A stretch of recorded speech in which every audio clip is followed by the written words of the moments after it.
is Way Up with Angela Yee, and this is exciting. We have a legend in the building. Tatyana Ali is here. Welcome. What's up? Thank you. Thanks for having me. Well, thank you so much for coming. I was watching you on Taryman Hall. So it's nice to see like the energy that you have there. And also on Abbott Elementary, which is one of my favorite shows. Oh my gosh, it's so much fun. Yeah. And I know that cast looks like they have a good time. They have a good time. They're like comedy scientists. It's like every time you go, you have to have your A game. Yeah. It's been really cool. I feel like you are on your A game, though. Well, thanks. No, seriously, because if you think about it, and I didn't realize until you said it, and that's why I brought up Taryman Hall, you said you've been acting since you were 4. Yes, ma'am. Like 4 years old. 4 years old. That's wild. And to Yeah. see that you're still going strong today, that is such a rare thing. It's been a journey. It's been a journey. Yeah, I've been really blessed to have incredible mentors all through. I just went to a Broadway play last night. I just saw Purpose. Purpose. And that's where I started. I'm from New York. I was about to ask you that too. Yeah, that's where I grew up, and very early on I did stage, and I just love it. I love acting. I was talking about how Broadway is so lit right now because first of all, I love a good Broadway play, but right now Othello, the numbers that's doing, and then George Clooney just debuted on Broadway also yesterday. Oh, I didn't even know. Yes, and so Wow. everybody is like going to, and I love to see that, like MJ the musical, just seeing all of these different plays and seeing us there because I think when, I just think about like 10 years ago, to where we are now, you didn't see us like that going to plays. And I would go see plays and I'm like looking around and I'm like, where are we at? Yeah. And so I think it's nice to see things because it's also about what represents us.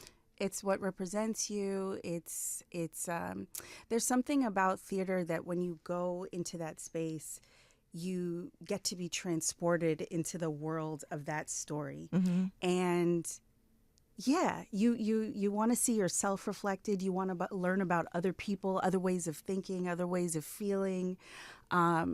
It's very magical. It's not like film or TV even. It's very much its own thing, and we should normalize that, like going to the theater, yes, taking our kids to see shows. So some I of went my to go best see like memories are Jaja's African hair braiding. That was amazing. I went to go see the Louis Armstrong story, What a Wonderful World. Oh yeah, just great plays that you could see. It's like watching a movie, but so much more intense. It's so much more. You can see people sweat. Yeah. You can almost like feel their breath. You can see every little movement they make, and the feeling of the actors. It's just palpable. It's like me and you talking to each other right now, like you're that close. And anything can happen. You feel like that's a boot camp for acting on television? Because I feel like theater, if you can do that, I feel like you can do anything when it comes to the realm of acting. I mean, I don't know if I would, I know for me personally, I'm glad that I started in New York and that I had that theater experience early on. There's just... You can't fake anything in theater. Right. Like it's you're either in it and really feeling it, or you're not. And there's nothing that can cut away or edit away from what's happening. Whether you're, the main action on the stage or you're kind of in the background, you're in it. There's no escaping. Right. No, you're there's right. no escaping. So I'm glad I had that experience. It's and then when we did Fresh Prince, that was a sitcom. A multi-camera sitcom. So we really were putting on we were putting on a play every week. Yeah. We had a live audience. That's and crazy. The cameras were there capturing the play. So yeah, I'm glad I did that, and I'd love to do it again.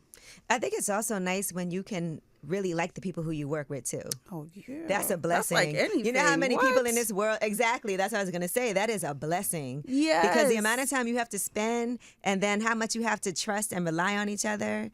And you started on that show. How old were you when you started on The Fresh Prince? I was 11. 11 years old. Yeah, I got the job from here in New York, and then it slowly moved us to California, my family, my Right. mom and dad and my sisters, yeah. And then you're still in LA, right? I'm actually in the Bay. I'm Okay, in you're in the Bay. California. Yes, Okay. yes. All right. Now, I also want to talk about purpose since you brought up the play Purpose, but your purpose right now. And I love this because you have a company that you, Baby Yams. Yes. And this is something I talk about on this show a lot, is the Black maternal health care and the crisis that we're in. Mm-hmm. And I actually pulled up just like what's going on in 2025, maternal deaths have dropped except for Black women. So the mortality rate for Black mothers in the U.S. has not improved.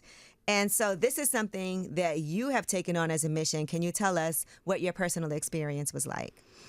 Yeah, my oldest baby, I had a very healthy pregnancy, but when I got into the hospital and it was time to give birth, everything changed. And, you know, my birth plan was ignored. I experienced obstetric violence. I was restrained. Wow. And all the things that happened in the hospital, it's a you know, crazy story, but all the things that happened in there resulted in my baby being in the NICU for the first few days. And I can't imagine how scary that is. It's terrifying because we went in healthy. We went in totally healthy.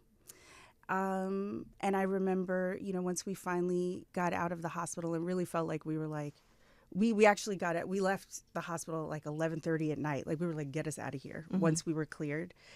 I luckily had the same pediatrician I had as a child was the pediatrician for my son. And I remember finally getting to his office the next morning and him holding up my baby and just being like, don't worry, we have a healthy baby boy. You guys are all good. We start clean from here. Because it was you needed to hear that. I needed to hear that. And we went through, you know, a year and change of just real like almost like a PTSD. Right. Of like, what happened? How did that go down like that? It was crazy. And we also had a brand new baby, you know, and I wanted to breastfeed. I did breastfeed for 2 years. So I was like, we're doing all that. We kind of had to put that away, that experience. When I when I found out we were expecting our youngest, that's when all the red light alarms went off. Right. I cannot do that again. I can't put us in that situation again. What am I going to do? And I found reproductive justice. I found this whole world of activists and advocates and community birth workers, Black midwives and doulas, and who have been raising the alarm for decades. Right. This has been going on, the same experience that I had. This is the kind of treatment and lack of listening and lack of bodily autonomy that leads to deaths and harm and trauma. But there's a whole world of people who know what the solutions are. And I started the advocacy work. First of all, I started educating myself, going everywhere I could while I was still pregnant, I was pregnant with my second baby. Yeah, because you learned from that first one and you're like, we're never going to let this happen again. Yes, I was I was doing my research. I was learning. I was looking for, oh my gosh, I want a midwife. I want a Black midwife. I want this experience. And at the same time, I just wanted to share. Right. What I was seeing and what I was learning. If I had known, because you want to help other people, everything would have been different. Just a flashback to, like you said, you had a plan and they just ignored what your plan was. It was just like that piece of paper was just tossed from the minute that we walked in. Absolutely. And like you said, but that was your first child, so you had no idea something like that would happen. So who gets held accountable in a situation like that? You know, I learned during my advocacy work, I don't come from a particularly like litigious family. Like, right. You know, my parents are immigrants. Like if something happens to us, it's not like, well, call the lawyer. Like I just wasn't raised that way. Yeah, I'm not like that either. Right. I wasn't raised that way. But along my work, I realized that the same things that happened to me, there are people who have sued for that. Yeah. And by the time I figured that out, though, the statute of limitations was up. So, and I wish I had known that because and you were so fortunate your child was accountable. Healthy after all of that, and in spite of what happened in there. Yes, so that's the biggest blessing. And they're both doing well today. They're healthy, happy babies. Yeah. Did you know about midwives and doulas when you were having your first baby? I'd heard the term. I'd heard the term doulas, and I even had one actually during my first birth, but I didn't understand community doulas. I didn't understand the difference with community midwives. So the doula I worked with was very much kind of like in conjunction with the hospital. Okay. There are a lot of midwives in hospitals, but they don't they function differently from community midwives and community doulas. Okay. So I didn't have that sort of protection and guidance from my doula that a community doula would give someone. What would you tell somebody listening now, a woman who is expecting and is going to have to check into the hospital to have her baby? What advice would you give to a woman right now just so she can feel more comfortable and know how to advocate for herself? Yes, I would say, well, you know, it's interesting. When you're in labor, it's hard to advocate for yourself. It really, that's the truth, right? No, I feel you, but maybe whoever's with you. Exactly. So I would say, number one, trust your instincts.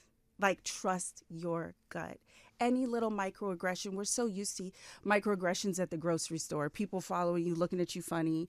Are you, you know, looking at what you're putting in your, this is not the place for that. Right. We're used to like, you know what, let me just go about my business. I'm not worried about that. I have things to do.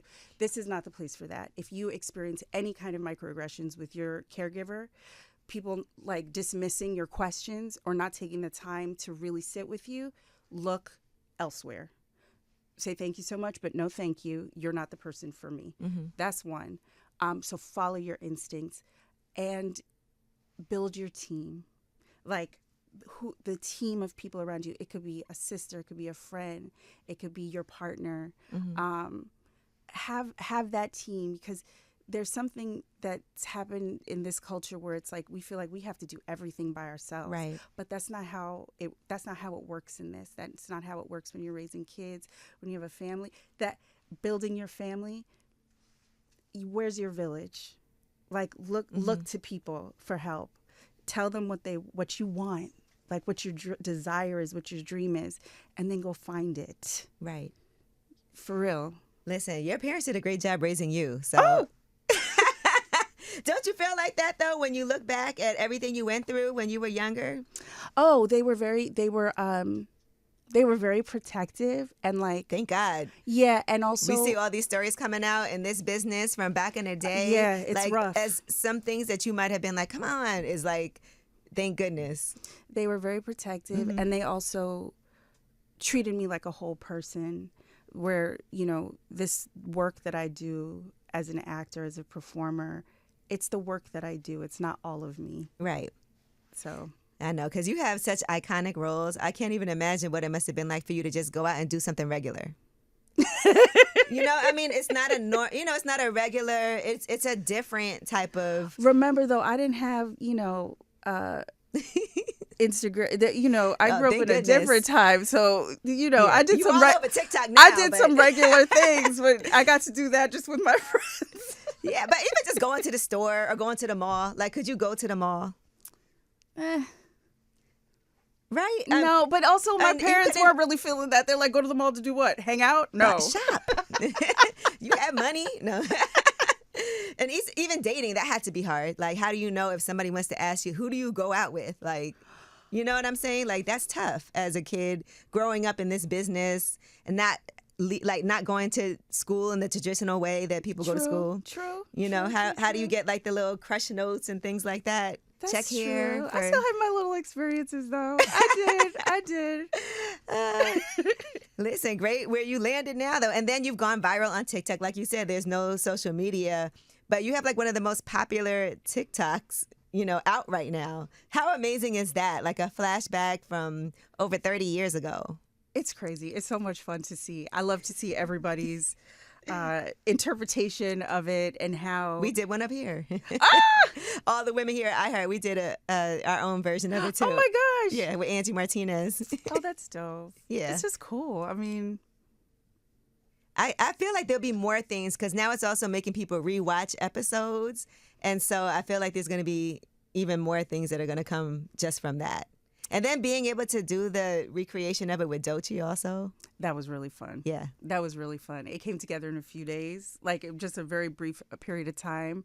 And with Will, that was awesome. And y'all both look the same still. Like you, oh, thank to see you recreate like those little moments and you look how you look and he, like, it's just, y'all look the same.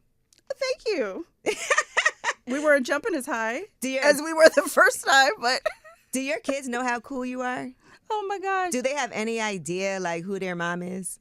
I mean, they know like I'm a an actor, like an art, Mm-hmm. but they're not on TikTok or anything. I've kept them away from phones for as long. Let's see how long I can do it. But so they don't know all of that. No, not necessarily. Because they can watch like Abbott Elementary Yeah. you don't mind having that on in the house. Yeah. No. Yeah. No. So talk to me about even how you got that role. I saw you said you actually had to audition for it too. Oh yeah. Mm-hmm. Oh yeah. No, I auditioned for it just like actors do, and I was really excited when I found out that I got it. Right. There's something about Crystal that I don't know. I felt like I got her, even though she's Right. so.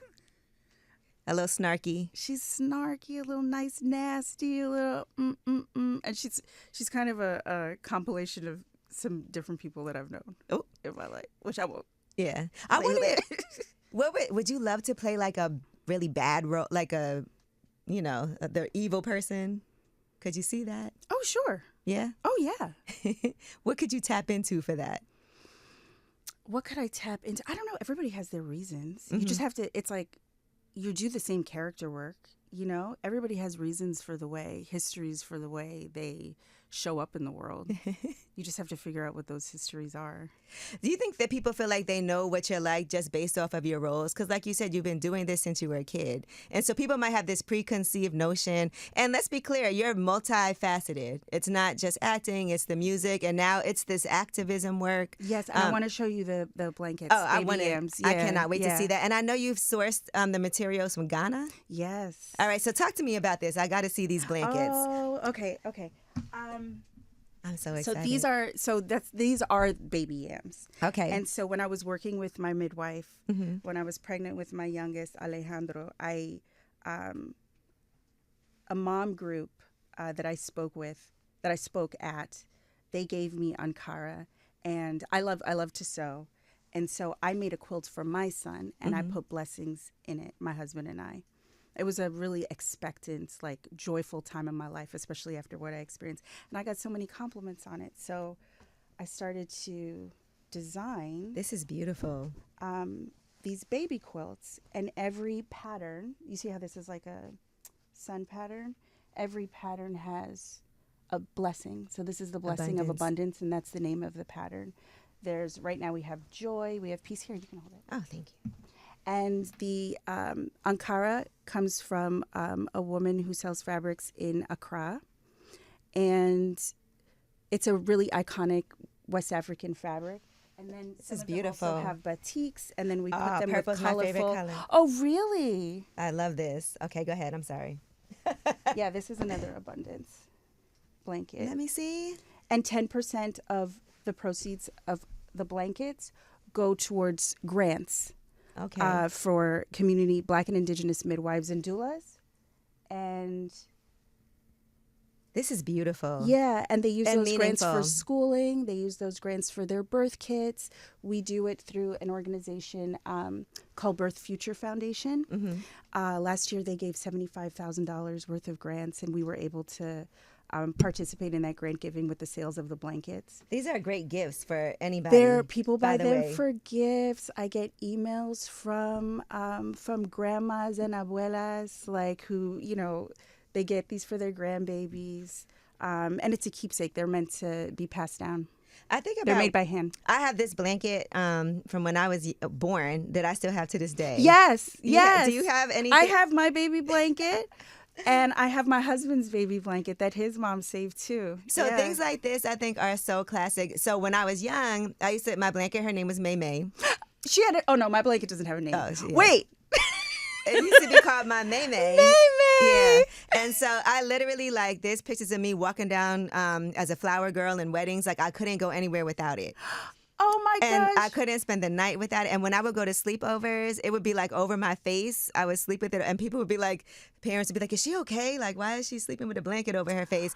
But to this day, I still have my May May in my house, which is crazy. My little sister had her blanket, and she used to have it over her face. Yeah. It used to feel soft.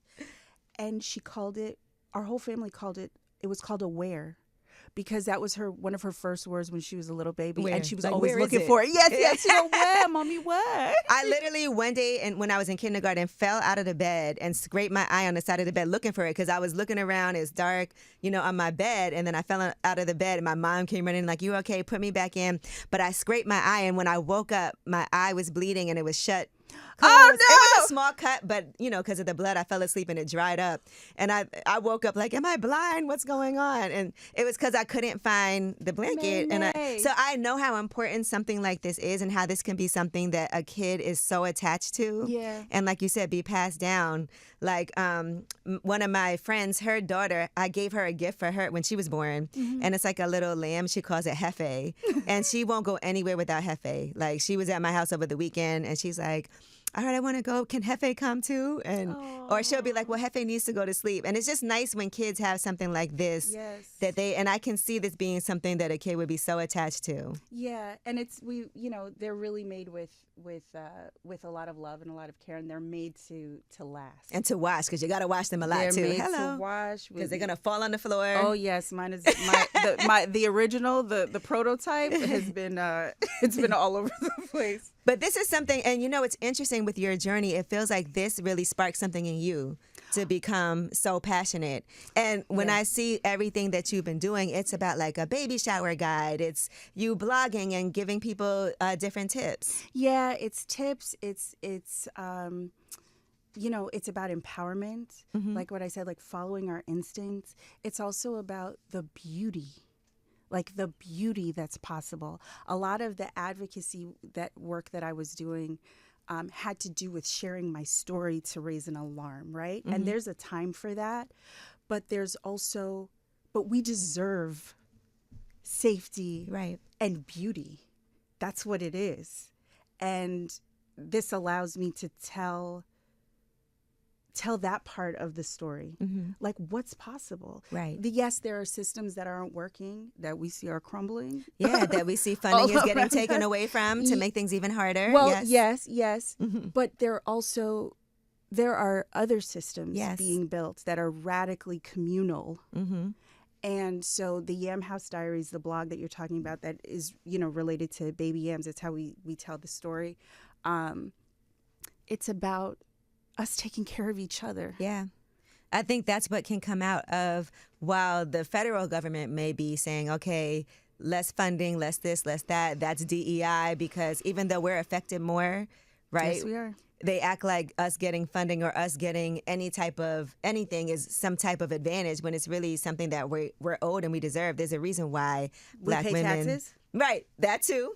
And there's a reason why Black women have a higher mortality rate than any other race of women. There's a reason why. It's not just something's wrong with us. No, it's period. bias. It's something wrong in with the system. It's bias. Right. It's a lot racial of times, bias in the system. And even as far as the doctors, and that's why all these things are important, right? When you have a Black woman doctor, they'll be able to relate more to what it is that you have to say, and they've done studies that have proven that. Yeah, it's be true. Yeah, it's called culturally congruent care. And there's something that happens when I experience this, right? I experienced somebody who cared for me, because when she saw me, she saw herself. She saw her sister. You know what I'm saying? Right. She saw the people in her life that she loved. She didn't type me as something. She could see me. And here's the thing, there are doctors and caregivers of many different ethnicities that do have that ability. Right. But there is a built-in bias in the system. They will say they'll type you and go, oh, we know the statistics about you. But. And maybe none of those particular statistics are actually specific to you as a person. So they'll type you instead of caring for you as an individual. And that's why I'm saying the advantage now is with what you're doing and what other women are doing is community. It's also saying, well, if you're not going to do it, we have to handle it and take care of it. We have to handle it and take care of it. And there is an incredible network of reproductive justice groups, activists, birth workers who have been, and they need our support. Right. I love the fact that you turned something that was a negative experience for you into something positive, and it is a way for you to say, okay, this happened to me. Let's make sure this doesn't have to happen to anyone Angela, else. I can't tell you how many, in all these years that I've been doing this advocacy, I've not been in one room where somebody doesn't have a story to tell me. Listen. Multiple stories, and of many generations. Women who are like my grandmother's age, generationally. There needs to be a time when we don't have stories like that anymore. Things happen, you know what I'm saying? Right. But if it's happening more to a certain group of people, it has to stop. Like, it's and not even right. issues with fertility, and we talk about fibroids and how that affects Black women at a higher rate than anybody else. They said 90% of Black women will have fibroids by the time they're 50 years old. Yeah. And that's a ridiculous, number, and that affects us more than anyone. And then fibroids can also affect you and your ability to have a healthy, your fertility. your fertility. But also when you're pregnant and having a baby, fibroids can also be dangerous in that situation too. So, yes. So I just think the work that you're doing, I love it. Like, I think it's so important. And I love how much you care, because you're doing this not because I got to make some money. It's really about spreading the word. You're going on, literally, like, I see you in different spaces talking, you're blogging about it. That shows me that this is not just me starting a business because these blankets are beautiful, they're sourced from Ghana, and they're meaningful. But it's also like I'm giving my time and my energy to make sure that I help other people. Yeah, I want to spread not just the warnings, but the good news. Right. You know what I mean? I really do. And yeah. Well, good. I love that. Now, business-wise, also work-wise, because your day job is also in acting. Yes, it is. So, although this is fast becoming my day job too. Hey, listen. So, what else is on the horizon for you? Because Abbott Elementary. So, does that mean are you a recurring? I have. I mean, I keep on for the upcoming seasons. I don't know. Are you going to take Ava's job? Oh, child, don't get me in trouble. Let me tell you something. The episode that people were mad at me on my Instagram. Like, I was like, I didn't write it. Like, can't help that. Oh my gosh. No, I'm delighted. Truly, every time I get the invitation to be Crystal again for a few days. So, but I don't know when that will come. I mean, Yeah, it's when they let you. Ava didn't know but they did. I saw that Quinta did say she gave her a little heads up. She was like, I could have her come in too, and not know what was about to happen in the script. Because can you imagine you're doing a table read? Yeah. Has that ever happened to you? You're doing a table read and you had no idea. So you're like, whoa, wait, I got to do what? Have I ever? I'm getting fired? Yeah, no, I don't know if that's like devastating news for somebody to have. Just in front of everybody. You're like, hey, y'all my friends. Like, what happened here? Because it does become and that set in particular seems like it's like a family feel. Yeah. It's I don't know. Everybody's really exceptional on the set. The crew, they're just fantastic, and they're really kind. Like, every time I go there, I just feel so welcome and also so supported, to be funny and to just come and do your thing. That's a very it's a very special kind of energy to have on a set.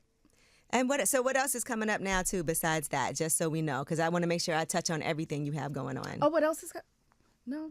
Okay, I'm fine with that. I just want to make sure for what you have. Look, you looking like, girl. You gotta go ahead. Come on, let us know. I do. Oh, okay. Oh, so you that's can true. That's true. That's okay, true. tell me you have some things on the way, but you can't tell us yet. Yeah. Yes. Is this in the space of acting, or is it in? Okay, yes. See, I'm glad you're here. What else? No. No, I mean, for real, can I tell you where my mind's really? I'm really I'm looking forward to my kids being out of school for the summer. I'm like, what are we gonna do this summer? We're gonna play. That's where my head's at. But 2 boys too. Yes, I'm a boy mom. You are a boy mom. Mm-hmm.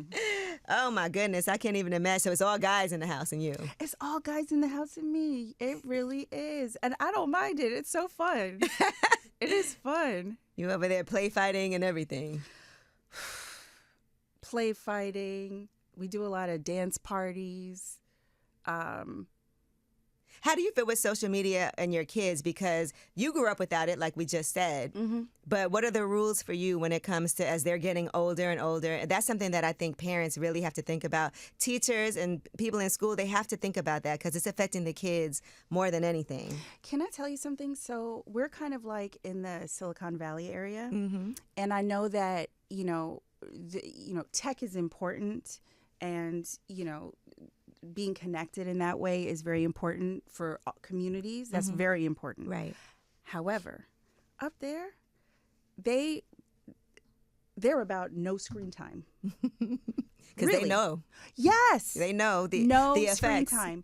And it's not just the, and I'm telling you as a parent, I'm no expert, okay? But information that I have been reading and what I get, it's not just about the potential bullying or emotional stuff that might go on, or not being prepared to see certain things or understand the context of things that you're seeing. It's also the light itself, right? The screen itself. When your baby's brains are just developing, and I'm not saying like they've never looked at a little or iPad, Coco Melon little video or whatever. There's sometimes a little bit. But I really I'm trying to keep them off of it as long as possible. They don't have phones. But they're very young, right? So yeah. Well, 8. My oldest is 8. It's crazy to have a phone at 8. Like, I would never think we'd be in that day and age where kids are 8 years old and have their own phone. The other thing they say is that the necks are going to start, like, becoming, because we bend over so much. Oh, my gosh. Yeah, it'll start developing into us, like, kind of hunching over. So that's something to be aware of, too. I know. How are you with your phone? Just keep them off it. Like, what are your rules now as far as?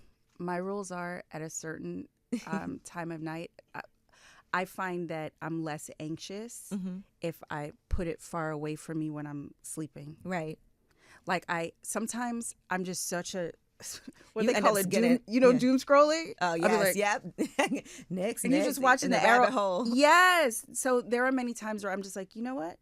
The phone's in the kitchen. And I'm going to bed. I just don't want it to be anywhere near me because I'm going to be on it. It's devastating when you see the amount of time you spent. You know how it sends you like the update and it's like, you averaged 8 hours and 41 minutes a day. I'm like, damn, I'm not even awake. Yeah. So I'm struggling with it, like everybody. Yeah, no, it is. And lastly, I want to ask you, what are you watching on television? Oh, what am I watching? Yes, because I know everybody's talking White Lotus, so I'm a little bit behind. Okay. I'm a little bit behind. I was too. I didn't even start watching it until this season, and then I had to go back and watch seasons 1 and 2 to catch up to this. It was good. What are you watching? What am I watching? I'm watching 1923. Okay, I need some recommendations. I'm watching Dark Winds. See, these are all things I haven't watched. Ooh, Dark Winds is good, but you got to start it. You got to start at season 1. I always start at season 1. Now it's at 3. Okay. Dark Winds is good. And actually, I'm kind of watching that with my dad. Like we talk about it. We're watching it together. That's when my dad comes over. I'm like, what is he watching on the television? My dad he's got good shows. Yeah, he puts me up on.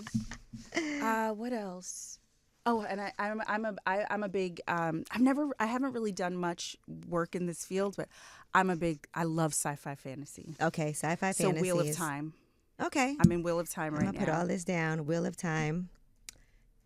And I'm going to check it out and see what your taste is like. Oh, and then I'm a Real Housewives.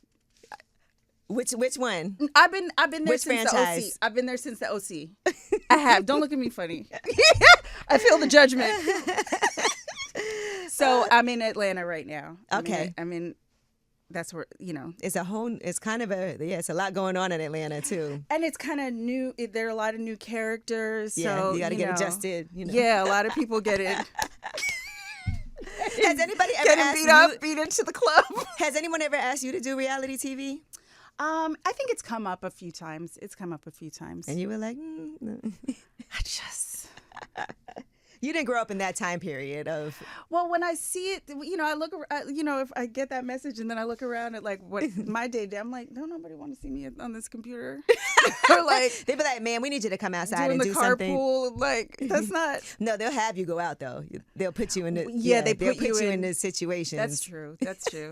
Nah, I don't want to see you up there arguing with nobody. I don't want to hard. I don't want you to. Can I tell you something? People think that's the thing. That's actually the thing.